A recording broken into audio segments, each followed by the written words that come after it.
Сайн байцгаана үзэгчтэй. Блог подкастын маань шинэ дугаар эхлэхэд бэлэн боллоо. Бид өнөөдрийнхөө дугаарт Монголын алт МАК компани барилгын материал борлуулалтын газрын захирал Базар хандтай ярилцгаар болсон. За бид энэ дугаараараа МАК компани барилгын ямар материалууд үйлдвэрлэдэг, тэдгээр нь девелоперууд болон үйл хөдлөлийн төсөл хэрэгжүүлэгчдэд ямар ач тустай, зардал хэмнэсэн ямар асуудлыг шийддэг болох тухай мэдээллүүдийг та бүхэн төрөх болно. Мөн евро гэсэн тодтголын цаана юу байдаг? Мөн энэ барилгын үйлдвэрлэлийн талаар төрөлжүүлэн хөгжүүлж байгаа энэ компани маань ирээдүйд Монголын барилгын салбарт ямар шинэ материалуудыг үйлдвэрлэх тухай мэдээллийг та бүхэнд хүргэх болно. За тэгэхээр МАК компани үйл хөдлөлийн төсөл хэрэгжүүлдэг хүмүүст хэрэгтэй ер нь ямар төрлийн бүтээгдэхүүн үйлдвэрлэж борлуулдаг юм бэ гэдэг асуултаар хоёлаа подкаст эхлэе. За Монголын алт МАК компанийн хувьд бол бид нар барилгын материалын салбарт бас үйл ажиллагаа явуулаад 10 гаруй жил болж байна. За энэ хугацаанд бас хэд хэдэн үйлдвэрүүдийг ашиглалтанд оруулсан байгаа. За 2015 онд Европологийн үйлдвэрээ одоо манай барилгын материалуудаас хамгийн анхны үйлдвэр байгаа. Энэ үйлдвэрийг ашиглалтанд оруулсан. 2017 онд цементийн үйлдвэр, манай Евро цементийн үйлдвэр 1 сая тонны хүчин чадалтай ийм үйлдвэр байгуулагдсан. За түүнээс хойш бас дараагийн бүтээгдэхүүнүүд болох Евро виндор үйлдвэр, хаалгац сонгох шилэн басаад үйлдвэрлэдэг. Мөн одоо Евро венти үйлдвэр, одоо энэ вентиляцийн систем хоолой үйлдвэрлэдэг ийм үйлдвэр байгаа. За түүний дараа бид нар бетон зуурамгийн үйлдвэрийг бас байгуулад явж байна. За түүнээс гадна шохойн үйлдвэр, мөн хунцрын үйлдвэрийн эхний шугамдрыг бол ашиглалтанд аваад ажиллаж байгаа. За энэ жил ч гэсэн одоо үйлдвэрүүд ашиглалтанд орно. Цаашдаа үе шаттайгаар энэ барилгын материалын үйлдвэрлэлийг хөгжүүлэхээр ажиллаж байна. За ер нь бол бид нар барилгын материалын үйлдвэрлэлийг хөгжүүлэх, барилгын материал үйлдвэрлэх энэ гол зорилго маань, алсын хараа маань импортыг орлох, бүтээгдэхүүн үйлдвэрлэлийг дотооддоо үйлдвэрлэе. За дотооддоо үйлдвэрлэх гол шалгуур гэх юм уу? Юу маань дотоодод энэ барилгын материалыг үйлдвэрлэх үндсэн түүхийд маань байдаг, хангалттай байдаг. Энэ дээр одоо дэлхийн дэвшилтэд шилдэг технологиудыг нутагшуулгангаа үйлдвэрлэлийг хөгжүүлье. Үйлдвэрлэлийг хөгжүүлснээрээ валютын гадагш хурцлалыг багасгана. Мэдээж хэрэг одоо үйлдвэрлэл, аж үйлдвэрлэл гэдэг зүйл бол ажлын байрыг олноор бүрдүүлдэг ийм том ач холбогдолтой учраас улс орны эдийн засгийн суурь юм гэж үзэж байгаа учраас алсын харгаа ингэж тодорхойлсон явж байгаа. Тийм учраас бид зөвхөн барилгын материал үйлдвэрлээд барилгын материалыг үйл хөдлөлийн төсөл хэрэгжүүлэгчд девелоперууд санал болгох зогсохгүй.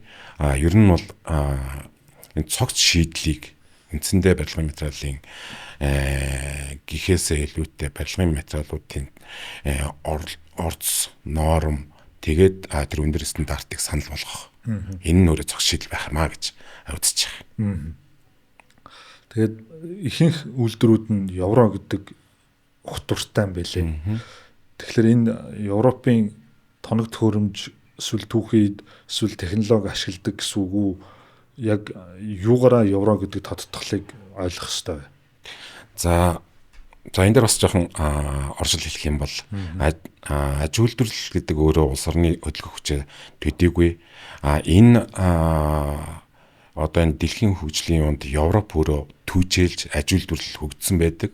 За тэр утгаараа бас энэ Азийн хөгжилтэй орнууд Япон, Солонгос сүүлийн үед хятад энэ төр бол одоо Европын техник технологи, Европын стандартыг нутагшуулгангаа өөрийн дотоодын аж үйлдвэрлэлийн хөгжлийг бас одоо үе шаттайгаар хөгжүүлээд ирсэн байдаг тийм. Тэр бол одоо бидний бас одоо гол онцлох, гол сонголт хийсэн нэг хүчин зүйлийн нэг байна. Тийм учраас Европ стандарт нутагшуулах зүйтэй байна. Өөрөөр энэ нь бол Европ стандарт буюу стандарт гэдэг маань өөрөө одоо сонголт биш шалгуур юм тийм ээ. Тэгээ шалгуур гэдэг утгаараа энэ стандартыг бүтээгдэхүүн үйлдвэрлэлт төдийгүй үйлчлэгээндээ нэвтрүүлснээрээ нөгөө төрөний миний хэлдэг цогц шийдэл болно гэж бас харж байгаа. Тийм учраас Европын шилдэг техник технологиг нэвтрүүлээд За үйлдвэрлэлийн өөрийнх нь стандарт, үйлдвэрлэлийн өөрийнх нь норм норматив, тэрнээс гарах бүтээгдэхүүний чанар стандарт, тогтвортой байдал, энэ бүгд нь өөрөө Европ стандартын шаардлагыг хангаж байгаа. Тийм учраас бид нар евро стандарт буюу евро гэдэг үгийг өөрийн бүтээгдэхүүнүүдийнхаа өмнө бол онцолж өөрөөр хэлэх юм бол энэ брендийг одоо бий болгоод явж байгаа. Mark Building Materials буюу евро бүтээгдэхүүнүүд маань ийм онцлогтой байгаамаа. За тэгэхээр барилгын материалын хувьд евро гэдэг стандартын дагуу үйлдвэрлэгдсэн чанарын нэг үзүүлэлт байгаа бол Монгол улсын одоо ижил төсөөтэй танаатай үйл ажиллагаа явуулдаг, эсвэл ижил бүтээгдэхүүн борлуулдаг бусад бүтээгдэхүүнүүдийг ингээд ерөнхийдөө нь аваад үзэхэд өөр ямар стандартын бүтээгдэхүүнүүд Монголд зарагддаг вэ? За түрүүн би бас хэллээ те, стандарт гэдэг маань өөрөө сонголт биш, энэ бол өөрөө шаардлага. Тийм учраас чанарын шаардлагыг бас ерөнхийд нь ангилж харах юм бол өндөр чанартай бүтээгдэхүүн буюу одоо бидний одоо зорилго болгоод байгаа евро стандартын дэлхийн жишгт нийцсэн ийм стандарт бол одоо хамгийн чанартай бүтээгдэхүүн буюу бүх стандартын тогтвортой хэлбэлзэл байхгүй гэсэн шалгуур болголоо гэж бодож байна. За мэдээж өрсөлдөгч нараа нэлээд бий. Түүнээс гадна импортын бүтээгдэхүүнүүд бол бидний одоо гол өрсөлдөгч нар байдаг.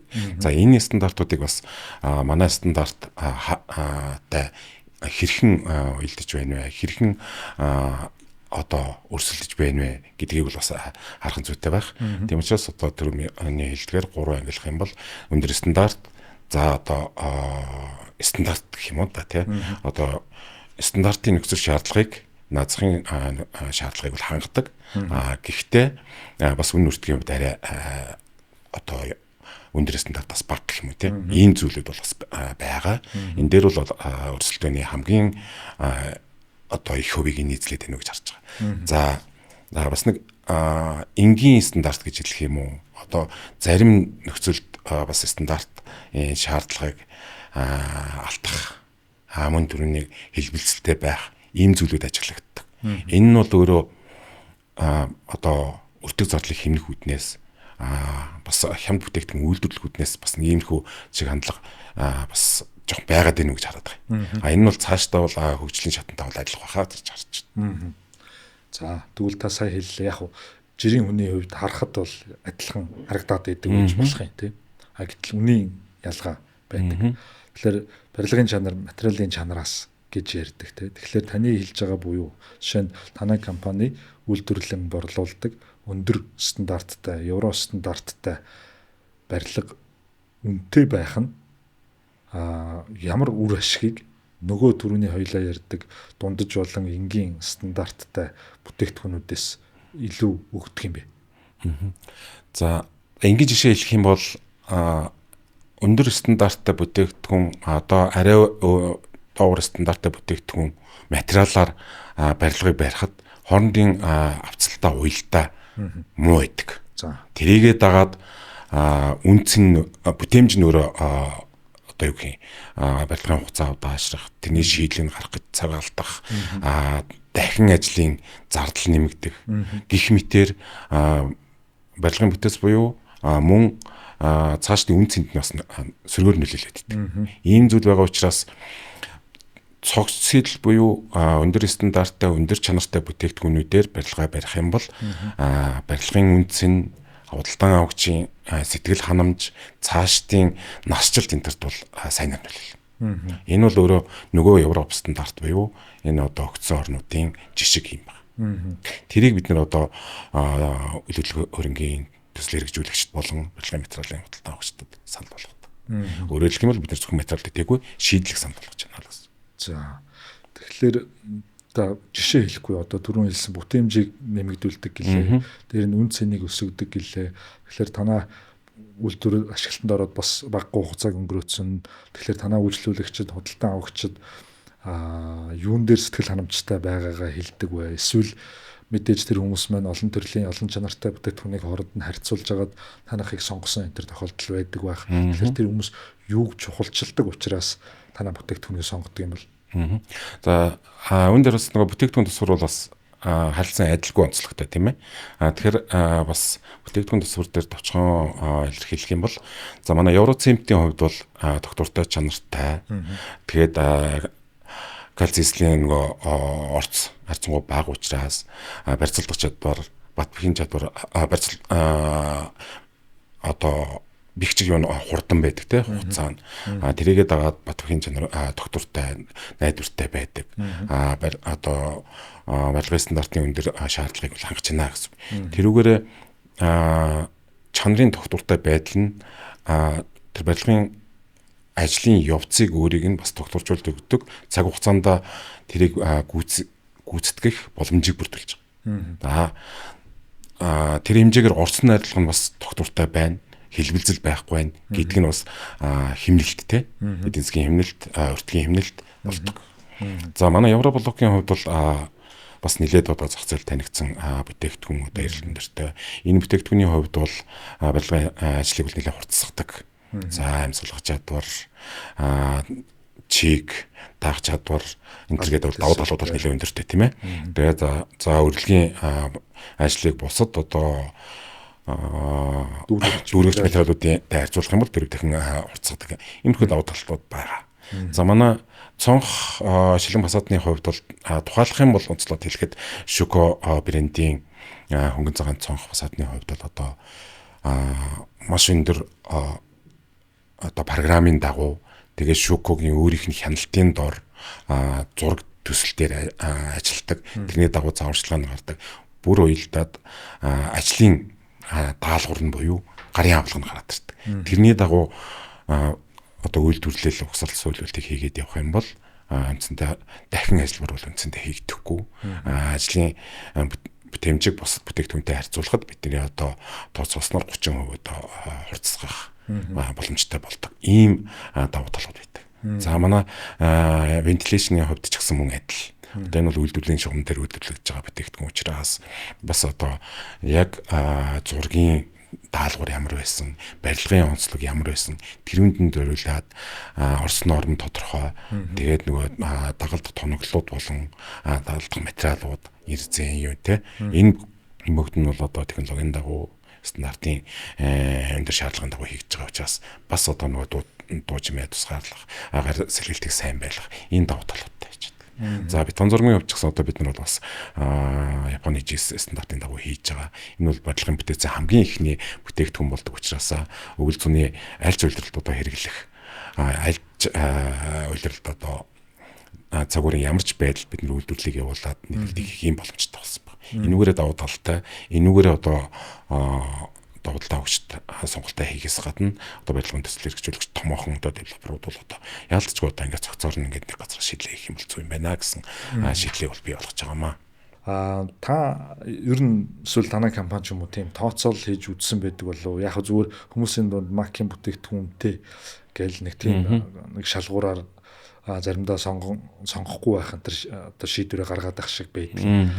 Яг төслийг жуулж байгаа өөрөө мэдлэгтэй сэтгэлтэй байхаас хамаардаг байх. Эсвэл их бүтээгдэхүүн нь нүдний далд ороод одоо бэлэн болсон барилгын хувьд тэр чанар юу н харагддаггүй байж магадгүй юм л да.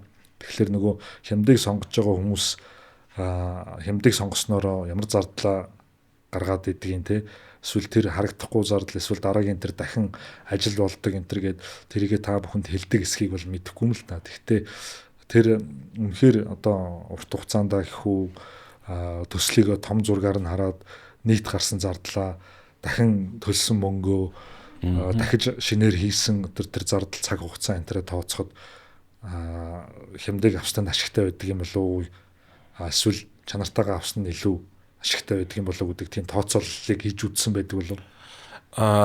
Мэдээж хэрэг тодорхой хэмжээгээр бол бид нар судалгаа тооцоолол хийж үзсэн байдаг. За ер нь бол товчхон хэлэхэд за хямд материал сонголт бол төслийг одоо өртөг багтай, зардал багтай шийдвэрлэх гэсэн үг бол биш. За барилгын материал одоо барилгын материалын үнийн санал, шийдлийн санал гэдэг нь бол үнэтэй юм шиг санагддаг тохиолдлууд бол байсан. Одоо бол хөгжлийнхөө шатанд одоо энэ хамтын ажиллагааны хүрээнд жилээс жил бол энэ байдал бол өөрчлөгдөж байна. Энэ бол мэдээж зөвхөн биднээс шалтгааллах үгүй. Одоо манай барилгын салбарын өөрийнх нь хөгжил, бас нийгмийн шаардлага, худлаа хөгжтийн хүсэл зорилго бол энэтэй нийцэж байгаа гэж бодож байна. За барилга манай орны хувьд бол барилгын ажил өөрөө цагуурт их баригддаг, улирал цагуурт их баригддаг. Түүнтэй холбоотойгоор бид нэр энэ барилгын материалын санал болохоос гадна шийдэл төлөвлөлтийг бас хамтарч хийя гэдэг саналуудыг тавьдаг. Тийм ч учраас барилгын зураг төслөөс нь эхлээд өөрсдийн санал, шийдлүүдийг бол санал болгоод явдаг. Энэ хүрээндээ бид нар одоо барилгын материалын найдвартай нийлүүлэлт, тогтвортой чанар энийг бол ашиглаж болгож байгаа. Мэдээж хэрэг одоо бидний гол зорилго бол чанартай бүтээгдэхүүнээр доктортой нийлүүлэх, хэрэгцээтэй үед нийлүүлэх, тэр найдвартай байдлыг хангах, тэгээд нийлүүлэлтийн дараах үйлчилгээг бас зохицоор шийдье гэсэн юм шийдлүүдийг явж байгаа. Энэ нь өөрөө барилгын ажлыг бол хугацаанд нь хийнэ гэдэг нь өөрөө маш том хэмнэлт болдог тийм ээ. Хэмнэлт гэж хэлэх нь бас зохимжгүй гэж магадгүй. Яг тэгэхээр барилга өөрөө зөв төлөвлөлт, зөв төсөв, зөв зургийн дагуу хийгдэх юм бол энэ нь өөрөө хэмнэлт болдог. Тэгэхгүй барилгын ажил сунах, эсвэл дагвар ажлууд нэмэгдэх, давтан ажлууд нэмэгдэх юм бол зардал өөрөө тэр хэмжээгээр нэмэгдэнэ гэсэн зүйл байна.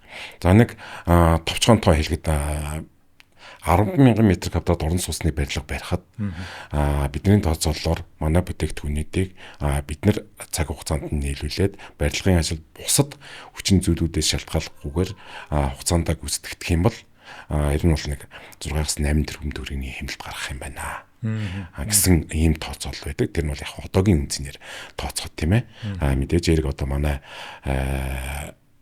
барилгын ажилд одоо биднээр шалтгааллахгүй дэд үтсийн асуудлууд бас нөлөө өгдөг. Дэд үтс дотроо тээвэрлэж ястаг цахилгаан арчим хүчний асуудал бол томор нөлөөлдөг зүйлүүд байгаа.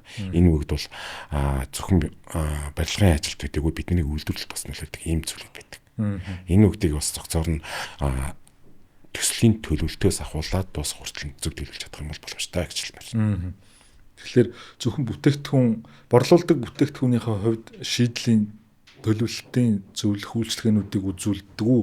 Ер нь бүхэлд нь бас зөвлөдөг үү? Мэдээж өөрсдийн үйлдвэрлэж байгаа бүтээгдэхүүний нэг хүрээнд бол гол төлөвлөлт зөвлөмж харилцсан санал солилцол ажлуудыг бол хийдэг.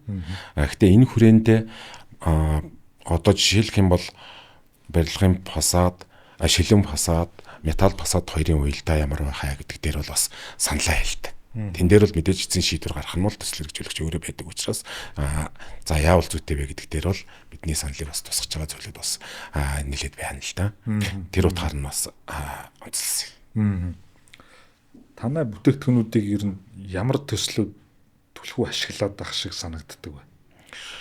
За ер нь бол мэдээж бүтээгдэхүүнээс тухайн бүтээгдэхүүнээс хамаарат бас цар хүрээ нь өөр байдаг. Гэхдээ бид нар одоо тухайн төсөлд одоо зохицоор нь шийдэл санал болгож байгаа гэдэг утгаараа бүх бүтээгдэхүүнүүдэд санал болгоо явуулдаг. За бүтээгдэхүүнүүдийн одоо үйлдвэрийн бий байгуулагдсан хугацаа, бүтээгдэхүүнүүдийн зах зээл танигдсан цаг мөчлөгөөс хамаарат бас яг бүтнээр нь манай шийдлийг бүх бүтээгдэхүүнийг өөрөөр хэлэх юм бол хэрэгжилж байгаа төслүүд бас байна. Түүнээс гадна онцлоод зарим нэг бүтээгдэхүүнийг хэрэгжилж байгаа, төсөлтөд ашиглаж байгаа хэлбэрүүд бас байна. За тэрийг бас одоо тэрний энэ гэхээс илүүтэйгээр түрүү нөгөө нэмний онцлдог тийм манай бүтээгдэхүүний онцлог дээр үндэслэж байна гэж бодож байгаа. Би нөгөө ямар төрлийн төслүүд гэдэг нь жишээ нь одоо үйл хөдлөх хөрөнгөд бол өндөр зэрэглэлийн дунд бизнес зэрэглэлийн, дундч зэрэглэлийн, стандарт зэрэглэлийн гэд ангилдаг. Офисын төслүүд ч бас яг адилхан. Эсвэл хувийн амны орон сууц гэж ярьдаг хаусны төслүүд ч тэр байдаг. Тэгэхээр танай бүтээгдэхүүнүүд аль зэрэглэлт ч гэдэг юм уу эсвэл үйл хөдлөх хөрөнгө аль төрөлтөд түлхүүх ашиглагдаад байна вэ гэсэн. Тийм. Ер нь бол өндөр зэрэглэлийн одоо бүтээн байгуулалтууд бол нэлээд өргөнөөр хэрэглэгдэж байна. Тавчгаалт тийм байна. Өндөр зэрэглэлийн одоо орон сууцнууд өөрөөсөө их олон үн цэнийг бас шингээдэг гэж үздэг. Тэр утгаараа бас харьцангуй үнэтэй байдаг. Тэгэхээр нөгөө үнийн одоо зөвшөөрөгдөх байдал ягаад энэ юм үнэтэй гэхэд одоо жишээл зарим зарын дээр макин блоктой гэд хэлсэн. Тэгэхээр тэр утгаараа макин блок бол баг одоо тухайн үйл хөдлөх хөрөнгө үнэтэй байгаагийн нэг шалтгаан мэт одоо ингэж тодорхойлогддог болцсон байна л да. Тэгэхээр тэрэн шиг тухайн төслийн одоо чанар үндсэн чансаа тэр үнийн одоо зөвшөөрөгдөх байдлыг тодорхойлоход танай бүтээгдэхүүнүүд бас харьцангуй тийм давмгай байдлаар бас оролцоод байдаг юм байна гэж би бол дотор ажигласан. Ер нь бол тийм байдал одоо жилээс жилд нэмэгдэж байна. Тэгээ манай бүтээгдэхүүнүүдийг ашиглаад бидний одоо төлөвлөсөн үнцэн маань 10-15% бас өслөө гэдэг зүйлүүд бас манай харилцагч хамтран ажиллагч байгууллагуудаас бас ирж байсан. Бид нар ч гэсэн бас одоо өөрсдийн бараа бүтээгдэхүүн үйлчилгээний нийлүүлэлтийн дараах дүгнэлтээр бас ижил төвчний бас дүгнэлтүүдийг бол хийсэн баг. Импортыг биш үйлдвэрлэлийг ер нь сонгосон шалтгаан одоо юу ах вэ? Танай компани алсын хараа эрхэм зорилго энэ төр гэдэг зүйлтэй уялдуулан асуу. Тийм. За ер нь улс орны хөгжил өөрөө аж үйлдвэрлэл бол хамгийн чухал үндэс суурь байдаг. За түүнээс гадна барилгын салбар, барилгын материалын үйлдвэрлэл түүн дээр түүнийг ашиглаад бүтээн байгуулалтын ажлууд өргөн зарваруудыг хийгдэх юм бол улс орны хөгжил, эдийн засгийн өсөлт тэргээ дагаад доктортой байдаг тийм ээ. Манай орны өөрийнх нь эдийн засгийн бүтэц өөрөө түүхийд материалын экспортод тулгуурласан байдаг. Гэвч энэ маань өөрөө циклтэй байдаг. Тэгэхээр энэ циклд хэдийгээр тодорхой хэмжээгээр бас нэг хэлбэлцдэг ч гэсэн дотоодын эдийн засгийн өсөлт өөрөө доктортой байх үндэслэл нь барилгын салбар.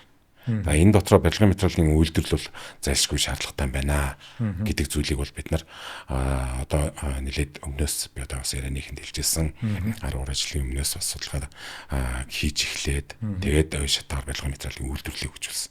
Энэ нь өөрөө хэд хэдэн хүчин зүйлүүд байгаа.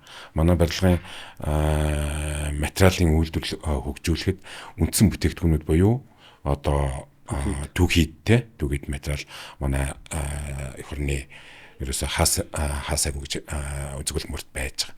Тэрийг нь тухайн түүхийд материалд нь суурилсан үйлдвэрлэлийг хийж болох юм байна гэдэг нэг хүчин зүйл байж байгаа. Дээрээс нь манайх бол одоо бас ажил хүчний бүрэн боломжтой. Тэгэхээр одоо залуучуудаа ажил хүчнээ одоо сургаад тэднийг одоо энэ үйлдвэрлэлийн салбарт ажиллах сургаалт, инженер бэлдэх энэ зүйлүүдийг бас хийх ажлыг бас манай компани өөрийн оролцоотойгоор бас хийгээд явж байгаа. Одоо өөрөөр хэлэх юм бол энэ мөсөөдүүд, шүтээс гэх мэт одоо энэ боловсролын байгууллагуудтай хамтраад инженерийн хөгжүүлэх, инженерийг сургах энэ ажлуудыг бас давхар хийгээд явж байна. Ийм утгаараа одоо барилгын материалын үйлдвэрлэл гэдэг маань өөрөө цогцороо одоо бидний алсын хараа буюу эх орны хөгжлийг энэ суурь бүтэц суурь үйлдвэрлэлийг бий болгоё гэсэн зорилгын нэг хэсэг юм. За одоо хоёлаа тийм кейсүүд ярил л да. Та мэдээж тухайн компани нэрийг дурдахгүй байж болно. Тэгэхээр ингээд хямд материалын сонголт хийгээд ч гэдэг юм уу эсвэл буруу сонголт хийгээд тодорхой хэмжээгээр өөрсдөө цаг хугацааны хувьд болон санхүү мөнгөний хувьд нэр хүндийн хувьд алдаа гаргацсан тийм кейсүүдийг та мэдхүү эсвэл одоо танахыг сонгоно гэж жагаад болоод өөр юм сонгоод эсвэл арай өөр төрлийн чанартай бүтээгдэхүүн сонгосноос болж тодорхой хэмжээгээр хохирол амссан ийм кейсүүд байвал та нэг хэлж өгч. Тэгвэл бас шинэ тутам одоо шинэ үйл хөдлөлөөр ингээд бас хэрэгжүүлэх гэж байгаа девелоперуудад бас сургамжтай байж болох юм л та. Ер нь бол бас тим кейсүүд бол бас нэлээд байдаг. Бидэнтэй бол орж ирсэн зүйлүүд ч гэсэн бас баггүй бий. Тэгэхээр би бас яг тэрэн дээр энэ гэснээсээ илүүтэйгээр нөгөө бид нар шийдэл санал болгож яах гэдэг маань чанартай бүтээгдэхүүн хоорондоо авцалтай сайтай байдаг. Өндөр чанартай бүтээгдэхүүн, стандарт бүтээгдэхүүн хоёроор барьж болохгүй зүйлүүд мэдээж байхгүй тий. Барилгын бүтээсдэл оруулаад хийж болно. Гэвч энэ нь өөрөө одоо яг барилгын явцад болон асуудал тулгарх юм бол шийдэл гаргахад нэлээд хүндрэлтэй болдог. Тэрнээс хамаарат барилга одоо дахин хийх, барилгын одоо тухайн хийцийг дахин хийх, эсвэл одоо бүр одоо орчин нормыг өөрчлөх. Тухайлах юм бол цонхоос одны сонголтоо за бүр одоо дуусах шатанд орж явах хүртэл дахин солих шаардлага хүртэл үүсдэг. Тэгэхээр энэ дээр түрүүний миний хэлдэг одоо зураг төслийн дагуу зөв төлөвлөлт хийх, зураг төсөл дээр зөв шийдлүүд хийх гэсэн зүйлүүд байдаг. Тэр шийдлүүд гэдэг нь бол ерөөсөө элемент бүр дээр, процесс бүр дээр байж идэг тийм ээ. Тэр үг дээр л одоо манай зураг төслийнхэн төсөл хэрэгжүүлэгчид энэ бүгдээр ингэж хамтарч шийдэл гаргаад явах. Энэ бас юу руу бол орж ийн л доо урсгал руу тий. Хуучин бол за төсөв гарлаа, төсөвдөө багтааж яаж материал сонгох уу? За материалаас яаж хэмнэлт гарах уу гэдгээс. Энэ бол шийдэл биш гэдгийг бол ер нь бол одоо девелоперууд бол бүрэн дүрэн ойлгосон байж байдаг. Тэгэхээр одоо шинээр одоо энэ салбарт үйл ажиллагаа ойлгож байгаа гэдэг юм уу? Эсвэл хувийн орон сууцаа барих гэж байгаа хүмүүс бол бас энэ дээр нэлээд сайн анхаарах хэрэгтэй. Тэгэхгүй одоо түгэд материалуудаа цуглуулад за нэг ерөнхий зурган дээр бариад явах юм бол дахин давтах ажил нь хэд дахин нэмэгдээ явчихдаг. Ийм зүйлүүд байна. Тэгэхээр тэр энэ гэж онцлогоосоо илүүтэй ерөнхийд нэг ингэж л хариулмаар. Өндөр чанартай бүтээгдэхүүнүүдийн авцалтаа сайн байна гэдэг нь бид нар эхлээд одоо жишээлбэл блокийн үйлдвэр хийсэн чинь энэ үнэхээр юм сайн байна. Тэгэхээр цемдийн үйлдвэр хийсэн чинь за энэ чанар стандарт тогтвортой байна. Ингээд явахаар ингээд дараагийн бас өндөр чанартай бүтээгдэхүүн үйлдвэрлэх шаардлагууд нь бий болчт юм бэл. За авцалдуулах ёстой байна. Тэрийг нь одоо мэдээж яриг одоо зөвхөн бид нарт төдийгүй өөр үйлдвэрлэгч нар өөр төслүүд бол хэрэгжээ явж байгаа. Энэ нь бол мэдээж өрсөлдөөн бий болоод улам нөгөө чанар стандартыг өндөржүүлэх боломжийг бүрдүүлээд ирж байгаа. Тэгэхээр энэ хоорондын авцалдаа, хоорондын уялдаа гэдэг бол хамгийн чухал юм бэл. Нөгөө стандарт болон тэр чанар хоёрын ялгаа гэдэг энэ дээр л хамгийн түрүүнд гарч ирдэг. Ийм зүйл. Тэр таны ажиглаж байгаагаар ер нь девелоперууд юун дээр жаахан алдаад байх шиг санагддаг бай. Ер нь таны үгэнд зураг төсөл гэдэг үг их орж ирээд байна л та. Хэдийгээр танаа үндсэн бүтээгдэхүүн үйлчлэгээ биш хэдий ч. Яг үнэтэй. Ер нь төлөвлөлтийг их зөв хийх хэрэгтэй байна л гэж хараад байна. Тэгэхээр төлөвлөлтийг зөв хийнэ гэдэг нь өөрөө тэр бүтээн байгуулалтыг тэр одоо төслийг амжилттай болгох хамгийн том юу юм байна. Одоо үндэс суурин тэр юм байна л гэдэг. Тэгэхээр төлөвлөлт гэдэг нь өөрөө хугацаа, төсөв ингээд олон зүйлээс хамаарна тийм. Тэр дотор түгэд материалыг одоо за бид эндээс авчин, импортлч нь яачин гэдэг шийдлэр биш. Тухайн материалын стандарт бүрэн дүүрэн хангасан, бүр давуулж хангасан ийм бүтээгдэхүүн байх юм бол нөгөө эцсийн бүтээгдэхүүн буюу барилга орон сууц маань өөрөө чанартай болно. Тэр хэмжээгээр орсон худалдан авагч буюу тэрийг хэрэглэгчдийн сэтгэл ханамж өндөрчөж тэр хэмжээгээр үнц нь бий болно. Тэгээ барилга гэдэг маань өөрөө нэг одоо үе юм биш. Үе дамжих үнд өв учраас тэр утгаараа бол энэ бол хамгийн чухал зүйл юм аа. Тэгэхээр эхнээсээ л төлөвлөлтөөсөө гүйцэтгэл дуустал энийг маш зөв хийх нь л стандарт юм аа л гэж. Танах зөвхөн бүтээгдэхүүн нийлүүлдэг гүйцэтгэл бас давхар хамт явдаг. За зарим бүтээгдэхүүнүүд дээр бид нар бас гүйцэтгэлийг хамт хийж байна. За тухайлх юм бол бид нар одоо цон хаалга шилэн фасадны хувьд бол угсралтыг өөрсдөө гүйцэтгэж байгаа. За энэ дээр бол мэдээж яриг одоо нөгөө шийдлүүд гэдэг маань энэ дээр бол хамгийн том яригддаг хийгддэг ажлуудын нэг байж байгаа. Тэр евро стандарт гэхээр яг юу хэлээд байгаа юм бэ? Жишээл та цонх болон агаржуулалтан дээр ярихад тэр юу тэрийг тийм энэ үнэхээр шал өөр юм аа гэж одоо хэлэхэд хүрэгдэм бол яг жирийн хүний хувьд бол одоо шил агаржуулалт гэхэлэр нэг юм гөлмөн төмөр шиг юм харагдаад байгаа байхгүй. Гэтэл цаанаа мэдээж учир жанцантай юм байдаг болоод л нэгдүгээр түнтэй гэдэг ба хоёрдугаарт евро гэдэг тодтолтой байдаг хэл та. Тийм одоо Европ гэдэг маань Европ стандарт гэдэг маань өөрөө олон жилийн туршид бас одоо хүний хэрэгцээ шаардлагын хүрээнд мөн одоо дэвшлэлт технологиудын нэвтрүүлснээр илүү одоо уялдаа хавцалдаан сайжирч хэрэглэгчийн шаардлагад улам ойртож байгаа, нийцэж байгаа гэсэн зүйл учраас тухайлах юм бол одоо манай одоо агаржуулалтын хоолой бүтээгдэхүүн бол өөрөө одоо зузаан тэгээ хийцлэл тэгээ тоноглол гэдэг нь өөрөө яг Европ стандартын дагуу тэдэм сантиметр тийм байх хэвээр тэдэн миллиметрийн цуцаантай бүтээгдэхүүнээр үйлдвэрлэх ёстой. Тэр нь өөрөө сийгэлт байхгүй, агарын алдагдал байхгүй, агаар сэлгэлт өөрөө өндөр чанартай явагдана гэдэг зүйлүүдийг хангаж байгаа. Тэр утгаараа өөрөө тэр хамгийн өндөр стандарт буюу евро стандарт манай өөрийн одоо брендийн нэр болоод явж байгаа.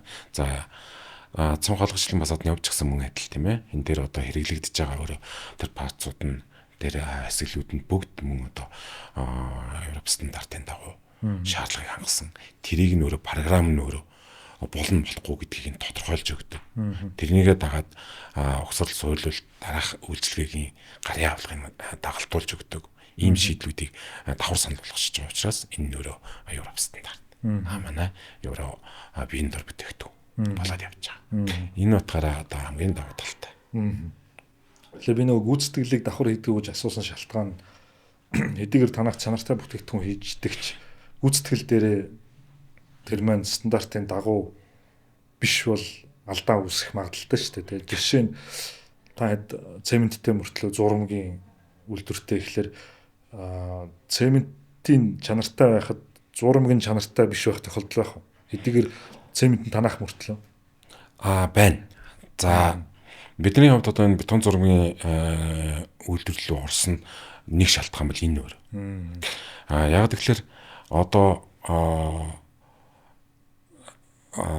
чанарын тогтвортой цементээр үйлдвэрлэж байгаа ч гэсэн одоо яг үйлдвэрлэлийн өөрийн норм нормативыг бүрэн дүүрэн хангаагүй үйлдвэрлэлийн үйл ажиллагаа өөрөө бас тодорхой хэмжээний үл тохирлж гэх юм уу хэлбэлцэл гарснаас хамаарат бусад орц буюу түгэд материалын те тэрнээс шалтгаалаад эцсийн бүтээгдэхүүн өөрөө бас чанарын доктортой байдлыг хангаж чадахгүй хэлбэлцэл үүсгэх.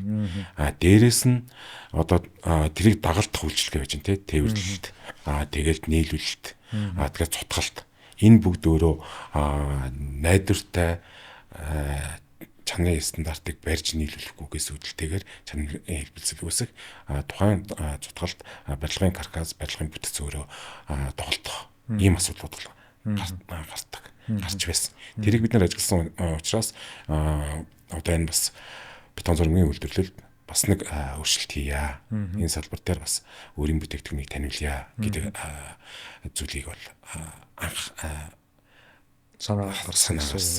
Тийм учраас энийг одоо хийгээд явж байна. Бас энийг бол нэлээд цар хүрээтэй хөгжүүлэх зүйтэй байна гэж харж байгаа. Мэдээж хэрэг одоо энэ барилгын чанар өөрөө анхны одоо хамгийн том хүчин зүйл бол хамгийн анхны бүтээгдэхүүн буюу бетон зурмаг.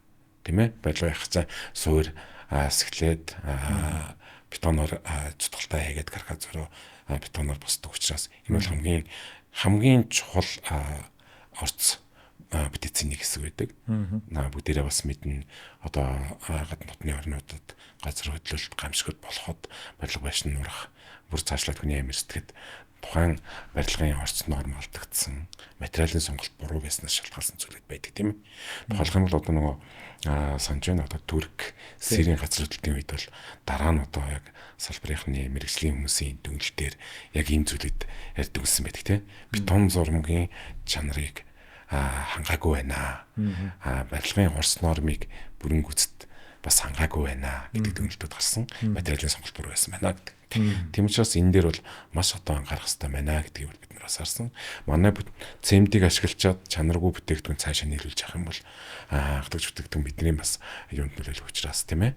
Бид нар өөрсдөө бас бетон цормыг чанартай бетон цормгаар өөрийнхөө бүтээгдэхүүнийг улам одоо тодтоод улам чанартай шүү гэдгийг хангаад явах. Ийм зорилго тавьсан.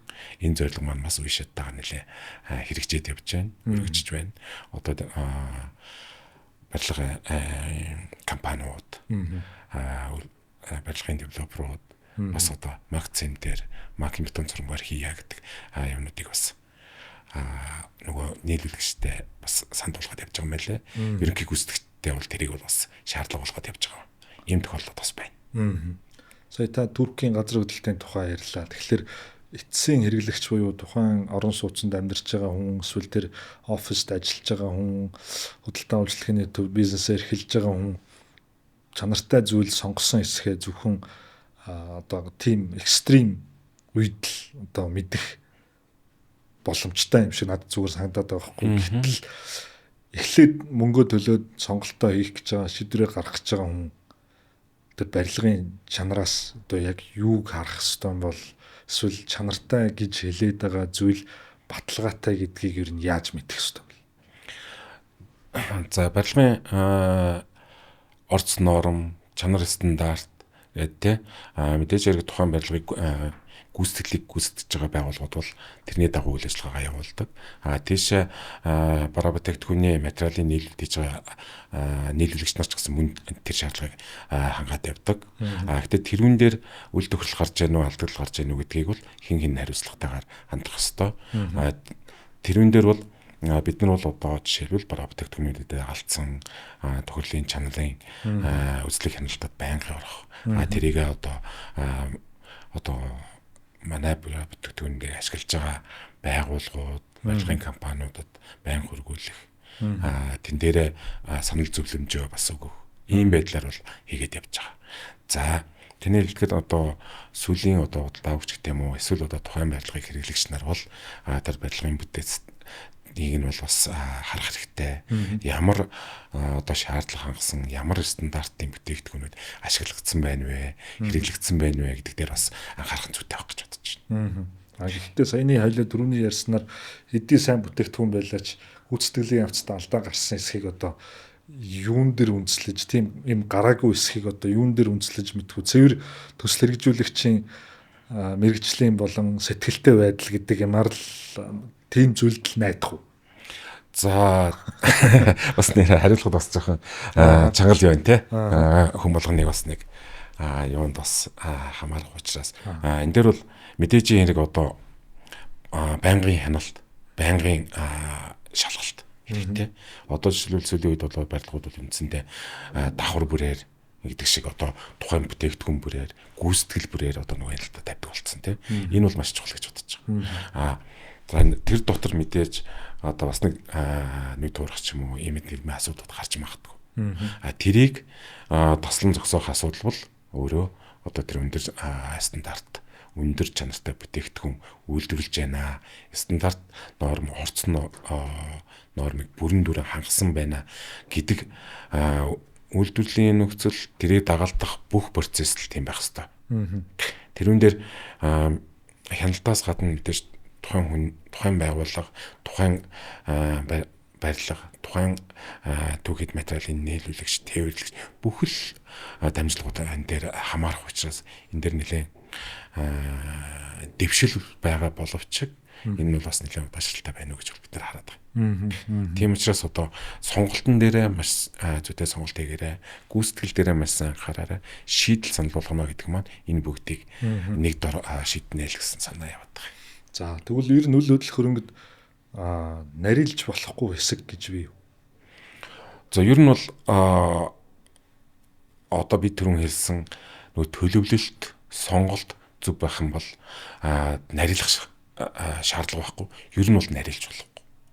Үйл хөдлөх хөрөнгө юм дээр гэж бид нар бол харж байгаа. Төлөвлөлт өөрөө зүг байхад тэгээд гүйцэтгэл өөрөө яг тэрний дагуу хийгдчих юм бол тэр нь өөрөө харин хэмнэлт болно гэж. Тэр хэмжээгээр бас одоо барилга өөрөө чанартай болоод шийдэл нь өөрөө зөв байх юм бол насжилт нь удаашрна гэдэг нь үнцнийг тэр хэмжээгээр нэмнэ л гэсэн юм. За бас энэ салбарт ажилтны хувьд тэгээд өндөр чанартай стандарттай бүтээгдэхүүн үйлдвэрлэж борлуулдаг хүний хувьд асуухад Монголын үйл хөдлөх хөрөнгийн төслүүд, барилга, байшингуудад ямар түгээмэл алдаа байдаг вэ? За ер нь одоо бас харьцангуй манай барилгын салбар бол нэлээд хурдцтай бас нэлээд далайцтай хөгжиж байгаа. Гэхдээ энэ дээр одоо бас шийдлүүд бүрэн дүрэн хийлгүүгээр тухайлах юм бол одоо орчны тогтцоолт, дид бүтц тэ энэ үгдийг бол бас бүрэн дүрэн зохицоор нь шийдэх шаардлагатай байна гэдэг бол сүүлийн үеийн шаардлага болчиход байгаа тийм ээ. Энэ бол одоо зайлшгүй тухайн төслийг амжилттай болгох, үнцэнтэй болгох нэг хөшөрөг болсон байгаа. Тэр утгаараа одоо бас девелоперууд бол энэ дээр үл нэлээд анхаардаг болж байна. Одоо нийтээрээ энэ дээр анхаарахгүй бас болохгүй байна гэдэг зүйл бол байгаа. Тухайлбал бол одоо улс орнуудын төсвөр баригдаж байгаа. Бас одоо дэд үтсийн хувьд жоохон алсагдсан гэдэм үү, хүртээмж гэдэм үү, муутай газар явж байгаа зүйлүүд дээр төлөвлөлт бүрэн дүрэн хийдэг үгээс ашиглалт өөрөө зардал өндөртэй болох. Ийм зүйлүүд бас байгаад байгаа. Энийг тэгэхээр одоо би дахин давтаад байгаа нөгөө төлөвлөлт өөрөө зөв байх, шийдэл нь өөрөө зөв байх ийм шаардлага байна гэж харж байна. Төлөвлөлт гэдэг энгийнээр цемент зуурмаг ингээ гоожуулах бол нэг хэрэгтэй. Тэр буруу байх юм бол тэгэл өнгөрөөцтэй. Тэгс үе юм. Мэдээж ярьсан маш энгийн яг тийм байгаа тий. Жишээлбэл одоо марк андуурсан зүтгэлт хийх юм бол тэр нь өөрөө тэр чигээрээ одоо үйл тохирол болно.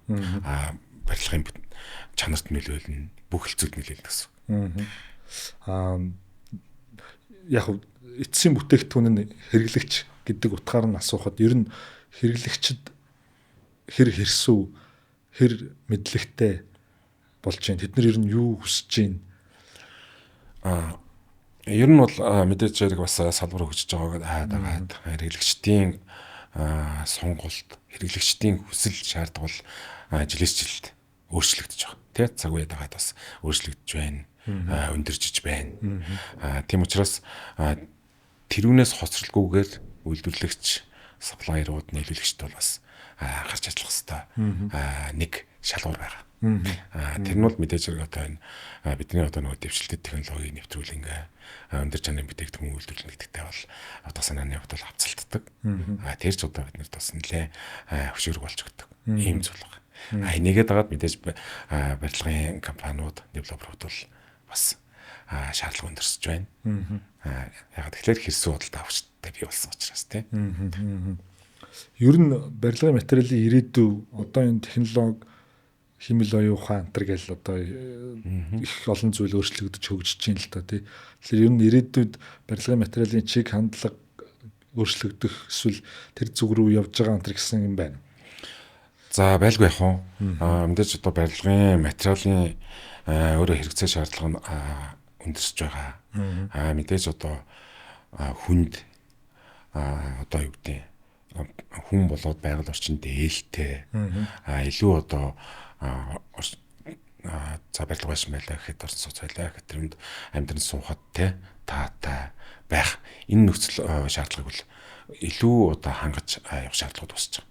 Энүүндээ бол одоо технологийн дэвшлүүдийг бол бүрэн дүр ажиллах шаардлагатай зүйлүүд бий болж байгаа. Мэдээж хэрэг одоо AI байна уу? Өөр одоо ямар шин технологид бий болох юм. Тэрийг бол одоо тухайн шаардлага болгонд нь бол нэвтрүүлээд явах ийм хэрэгцээ бол байна. За түүнээс гадна одоо нөгөө түрэн биеллээ нөгөө байгаль дээлтэй хүний одоо эрүүл мэндэд тустай ийм нөхцөл юг бий болохын тулд тухайлах юм бол одоо дэлхийн талтай холбоотойгоор сүүлийн үед бол одоо нүс хүчлийн ялгарл багтай бүтээгдэхүүнүүд үйлдвэрлэх тэрний хэмжээгээр технологи өөрөө хөгжөөд явж байна. Тийм учраас одоо манай үйлдвэрүүд дээр тухайлах юм бол одоо цемент үйлдвэрлэгч учраас carbon cure, carbon capture гэх юм уу ийм технологиг нэвтрүүлэхээр ажлуудыг бэлтгэл ажлуудыг хангаад явж байна. Энэ нь бол өөрөө зайлшгүй одоо дэлхийн нийтийн жишг бөгөөд бидний өмнө тулгараад байгаа шаардлага. Энүүгээрээ ч гэсэн одоо өөрчлөгдөн үйлдвэрлэгч тавигдах шаардлагууд бас өөрчлөгдөд явах. Ийм зүйл болов. За та ярианыханд хэлсэн шин бас үйлдвэрлэл хийх гэж байгаа гэсэн. Хэрвээ нууц зөвшөөрөл ямар барилгын материалын үйлдвэрлэл ирээдүйд удахгүй одоо ашиглалтанд орох гэж байна. За энэ жилийн хувьд бид нар одоо хунцрын үйлдвэрийн ашиглалтанд оруулна. За хунцрын үйлдвэр маань нэлээд бас томоохон үйлдвэр бий болно. Энд бол бид нар одоо хунцарт цухаалганыхаа профилийг үйлдвэрлэнэ. Түүнээс гадна одоо манай бүрэн одоо импортын бүтээгдэхүүн одоо өнөөдөр хангалттай байгаа түүнийг орлох ууд савны үйлдвэрийг бас байгуулах гэж байна. За түүнээс гадна одоо хунцар хоолой мөн одоо хунцраар хийгдэх бусад одоо барилгын бүтээсд ордог бүтээгдэхүүнүүдийг үйлдвэрлэхээр төлөвлөд одоо үйлдвэрийн томог төхөөрөмж суурь машины суйрлуулалт бол хийгдээд явж байна. Жилдээ ашиглалтанд оруулна. За өшөдрөөр дараа нь бол бид нар бас файбер хавтангийн үйлдвэр, инженерчлсэн хавтангийн үйлдвэр энэ ажлуудыг ч гэсэн энэ жилдээ эхлүүлэхээр ажиллаж байна.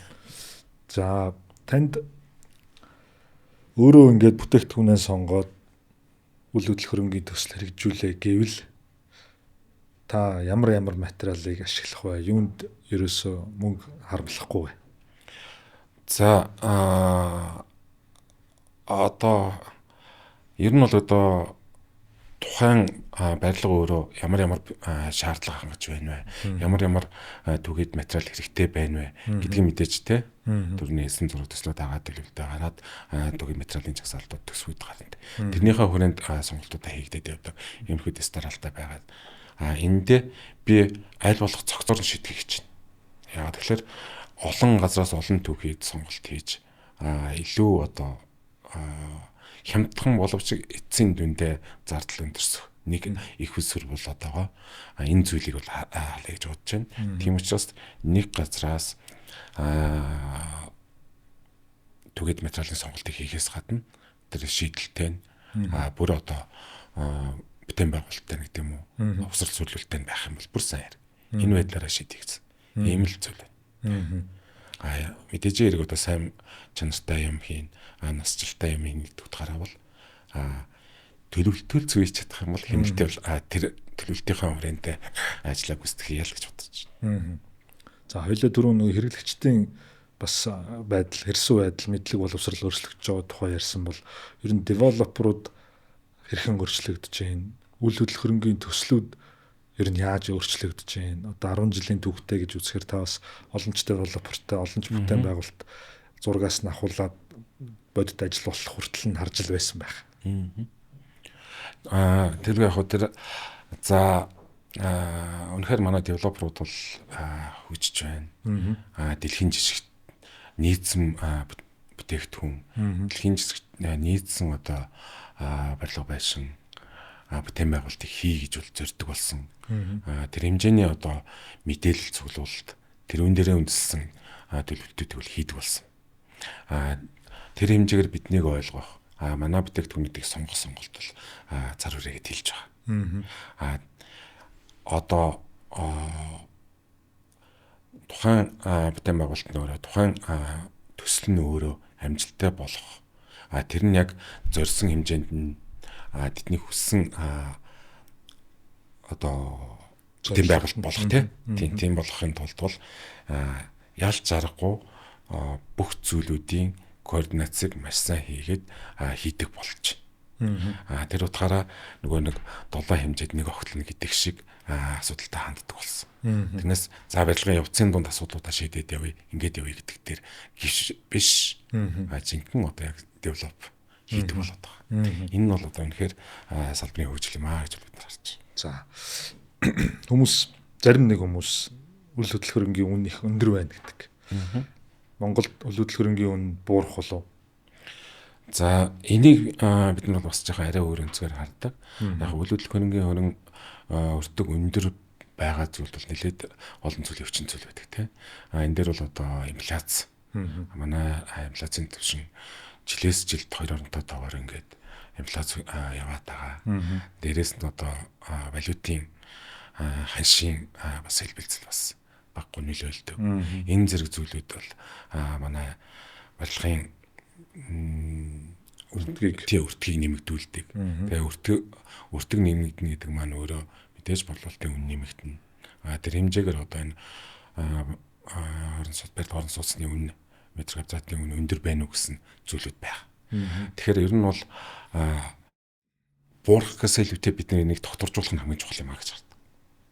Тийм доктортой байхын тулд бол одоо төрний нэмний айлт те импортыг орлого бүтээгдэхүүнийн үйлдвэрлэлийг нэмэгдүүлэх, валютын урсгалыг багасгах. Энэ нь өөрөө доктортой байна гэдэг маань инфляц болон одоо валютын аншийн өрсөлдөлт шууд нөлөөлнө. За тэр хэмжээгээр ажлын байр бий болсноор манай дотоодын одоо ажилгүйдлийн байдал багасах юм бол бүтээмж нэмэгдэнэ. Тэр хэмжээгээр хүмүүсийн орлого нэмэгдэнэ. Худалдаа авах чадвар нэмэгдэнэ. Ийм байдлаар бас асуудал хандвал арай өөр болов гэж байна. Тэгэхгүй яг одоо нэг метр квадратын тэдний хувь өслөө гэдэг асуудал дээр тулгарх юм бол бас шийдэл нь өөрөө бас жоохон хүндрэлтэй бөгөөд бас их авцалтай муутай. Яг наадахтай ч уйлдуулж асуухад ирээдүйд буюу ойрын 5-10 жилд импортлогчид нэмэгдэх болов уу, үйлдвэрлэгчид нэмэгдэх болов уу? За бидний харж байгаа үйлдвэрлэгчид нэмэгдэнэ гэсэн томоохон итгэл найдлага бол тааж байна.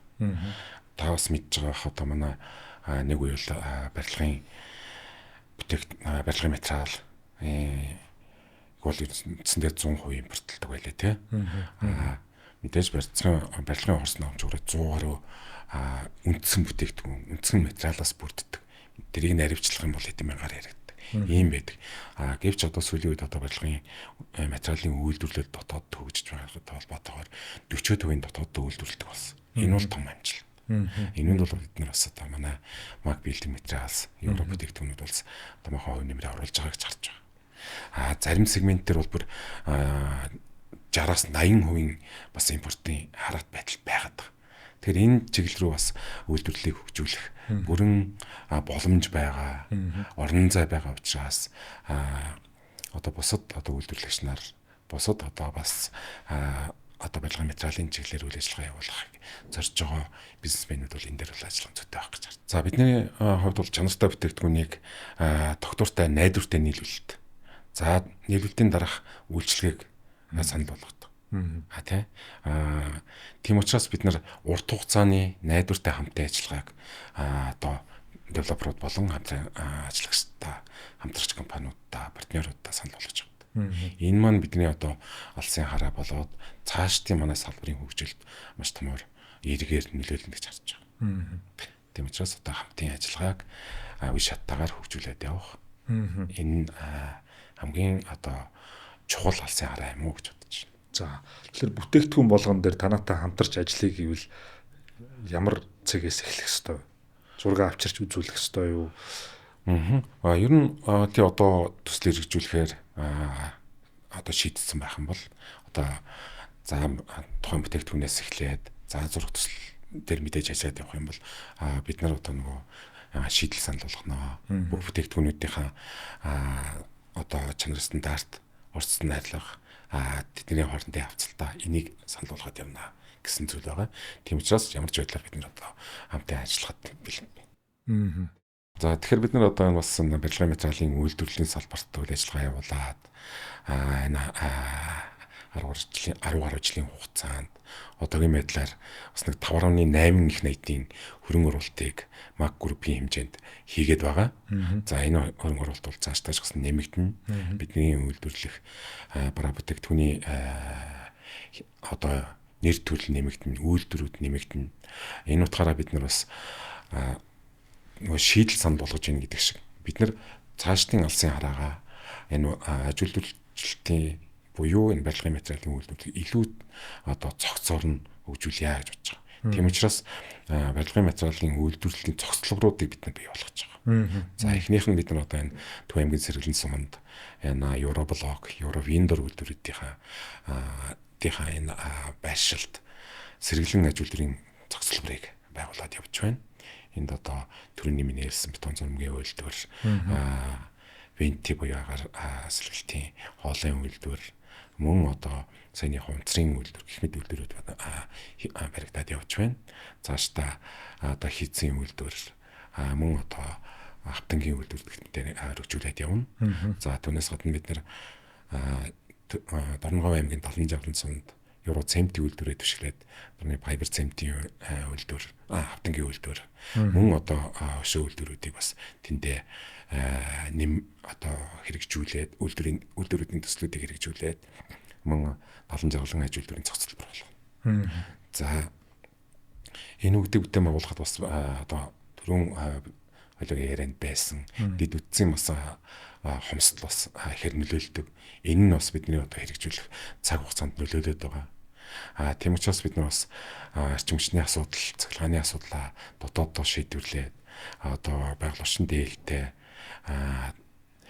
сэргээгдэх эрчим хүчээр шийдвэрлээд явж байгаа. Тухайлх юм бол одоо Евроцементийн үйлдвэрийн 57 орчим хувийн хэрэглээний 57 орчим хувийг бол сэргээгдэх эрчим хүчээр шийдвэрлээд явж байна. Түүнээс гадна одоо энэ сэргэлэн аж үйлдвэрийн цогцлборынхаа бас 60 хувийг бас сэргээгдэх эрчим хүчээр шийдвэрлээд явж байгаа.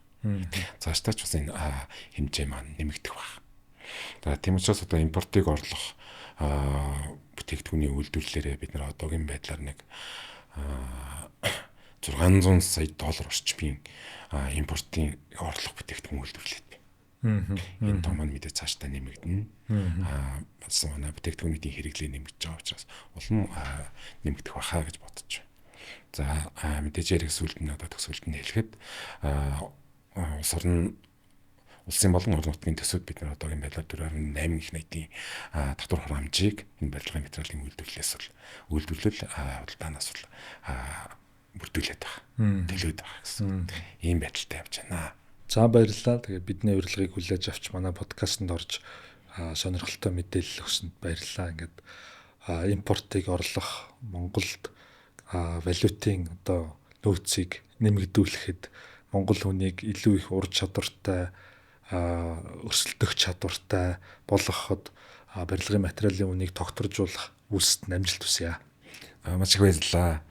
За бас бидний хийж байгаа үйл ажиллагаа барилгын материалын үйлдвэрлэлийн салбарт одоо ямар зүйлүүд үйлдвэрлээд яаж ажиллаж байгаа талаар бас ийм подкаст бэлдэж бас манай харилцагч нар болон одоо энэ барилгын салбарын түгээгч байгаа та бүхэндээ баярлалаа. Та бүхний ажилд улам их амжилт хүсье. За баярлалаа.